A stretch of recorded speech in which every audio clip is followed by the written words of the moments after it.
You Are a Badass ay isang masayang libro tungkol sa pagtulong sa sarili. Ito ay sinulat ng isang babae na unang nagtawanan sa mga ganitong libro. Kailangan niyang subukan ang ilang mga ideya at nagtagumpay siya.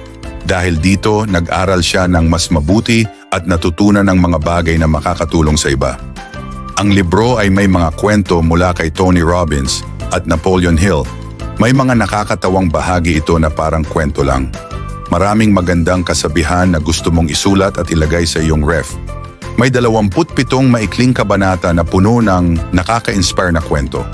Isa sa mga mahalagang paksa ay ang mga paniniwala at ang ating isipan. Ang ating isipan ay may mga ideya na nakuha mula sa ating mga magulang at sa lipunan. Madalas, ang mga paniniwalang ito ay hindi totoo at hindi tayo nito nakikilala ng tama. Kailangan nating malaman ang mga maling paniniwala at palitan ito ng mga positibong ideya. Sa pamamagitan ng mga affirmations, makakatulong tayo sa ating sarili. Kailangan nating ulitin ang mga ito ng may saya.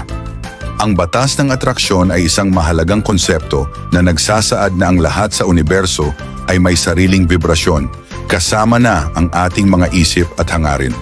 Kung tayo ay nakatuon sa mga negatibong damdamin tulad ng pessimism o pagkainggit, malamang na maka-attract tayo ng mga hindi magagandang karanasan. Sa halip, kailangan nating itaas ang ating vibrasyon sa pamamagitan ng positibong pag-iisip at damdamin upang makuha ang mga bagay na tunay nating nais. Sa madaling salita, ang pagtuon sa positibong pananaw ay makakatulong upang makaakit ng mas magagandang pagkakataon at karanasan sa ating buhay. Ang ating mga iniisip at paniniwala ay nagiging totoo sa ating buhay. Kaya dapat tayong maniwala sa mga magaganda bago ito mangyari. Kailangan din nating mahalin ang ating sarili at huwag ikumpara ang sarili sa iba. Ang pagpapatawad ay mahalaga rin. Ito ay tungkol sa ating sarili at hindi sa ibang tao. Kung magagalit ka, mas magiging masakit ito sa iyo. Mas mabuti kung bitawan mo ito at isipin ang iyong kaligayahan. Minsan nagiging labis tayong abala. Kailangan natin itong gawing mas madali sa pamamagitan ng paghahati-hati ng mga gawain. Kung kailangan mo ng tulong, huwag mag-atubiling humingi. Ang takot ay normal din. Kadalasan, takot tayo sa mga bagay na hindi pa nangyayari. Mahalaga na matutunan mong tanggapin ang mga bagong bagay na may pananampalataya. Ang pagiging mapagpasalamat ay nakakatulong din. Sa wakas, ang tagumpay at pagkatalo ay bahagi ng buhay. Kailangan mong maging determinado. Huwag matakot sa mga problema dahil ang mga ito ay bahagi ng pag-aaral. Ang tanging talo ay ang sumuko. Lahat ng iba ay kaalaman lamang. Sa huli, yakapin ang buhay at lahat ng posibilidad. Sabihin ang oo sa mga bagong karanasan at magpakatotoo sa bawat hakbang na iyong tatahakin. Huwag matakot mag-explore at magkamali dahil ang mga pagkakamali ay hindi ang katapusan, kundi isang pagkakataon upang matutunan ang mga mahahalagang leksyon na magiging pundasyon ng iyong tagumpay. Ang bawat hakbang na iyong ginagawa ay may halaga at sa bawat pagkatalo ay may natutunan na magdadala sa iyo sa tagumpay. Lahat ng bahagi ng iyong paglalakbay ay may layunin, hindi lamang ang pagtatapos, kundi ang proseso ng paglago na magsisilbing gabay sa iyong mas maganda at mas matagumpay na bukas. Sa bawat pagsubok, ikaw ay natututo ng mga bagong pananaw at ang mga pagkatalo ay nagiging tulay upang makamtan mo ang iyong mga pangarap. Ang buhay ay isang patuloy na paglalakbay na puno ng mga pagsubok, pagkatuto at oportunidad. Hindi lahat ng bagay ay makakamtan agad, ngunit ang pinakamahalaga ay ang iyong determinasyon at ang iyong kakayahang magpatuloy sa kabila ng mga pagsubok. Huwag matakot sa mga pagsubok at pagkatalo, sapagkat ito ang maghuhubog sa iyong katatagan at kakayahan na magtagumpay. Ang bawat pagkatalo ay hindi nagsasabing tapos na, kundi nagsisilbing hakbang na magdadala sa iyo sa isang mas mataas na antas ng kamalayan at karunungan. Sa bawat kabiguan, natututo ka na hindi lahat ng bagay ay mangyayari ayon sa plano, ngunit lahat ng bagay ay may dahilan at layunin. Ang mga pagsubok ay may kakayahang magturo sa iyo kung paano magpatawad sa iyong sarili at magpatuloy sa iyong paglalakbay na may higit na lakas at determinasyon.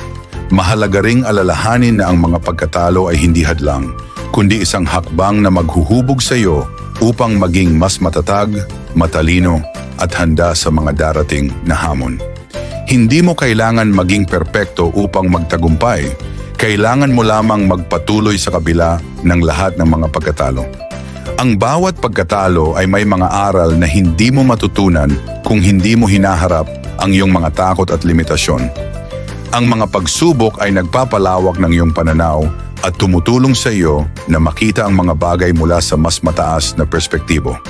Ang bawat hakbang na iyong tinatahak ay isang pagkakataon upang mapagtanto na ang tunay na halaga ng tagumpay ay hindi nakasalalay sa mga material na bagay o gantimpala, kundi sa personal na paglago, sa mga natutunan mong leksyon at sa pagpapatawad at pagtanggap sa sarili.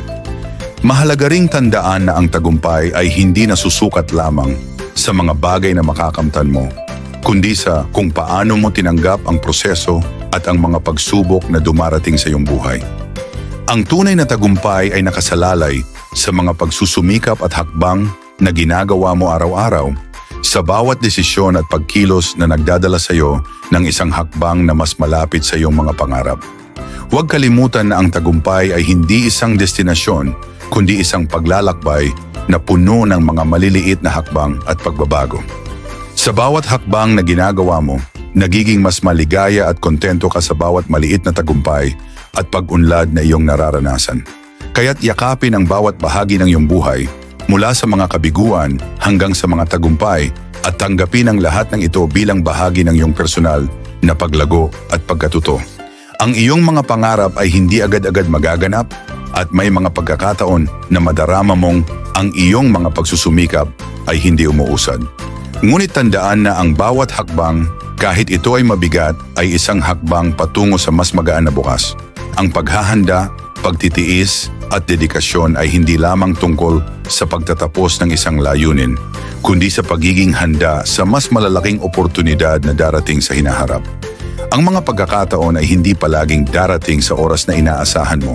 Ngunit ang bawat hakbang na iyong ginagawa ay nagbubukas ng mga pintuan para sa mga bagong posibilidad. Ang tagumpay ay hindi nasusukat sa kung gaano kabilis mo nakamtan ang iyong mga pangarap, kundi sa iyong kakayahang magpatuloy at magsikap sa kabila ng lahat ng pagsubok. Sa bawat hakbang, ikaw ay nagiging handa sa mas mataas na layunin at mas magagandang pagkakataon. Sa bawat hakbang na iyong ginagawa, huwag mong kalimutan na ang bawat pagkatalo, pagkabigo at pagsubok ay hindi hadlang, kundi mga hakbang na magdadala sa iyo patungo sa tagumpay. Ang bawat pagkatalo ay may mga aral na itinuturo at nagiging bahagi ng iyong paglago.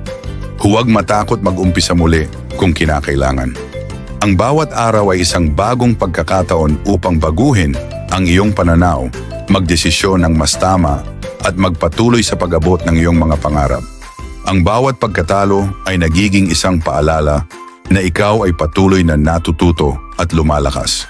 Hindi mo kailangang mag-alinlangan sa iyong sarili, sapagkat ang bawat hakbang na iyong tinatahak ay nagsusulong sa iyo patungo sa mas maliwanag at mas maginhawang bukas.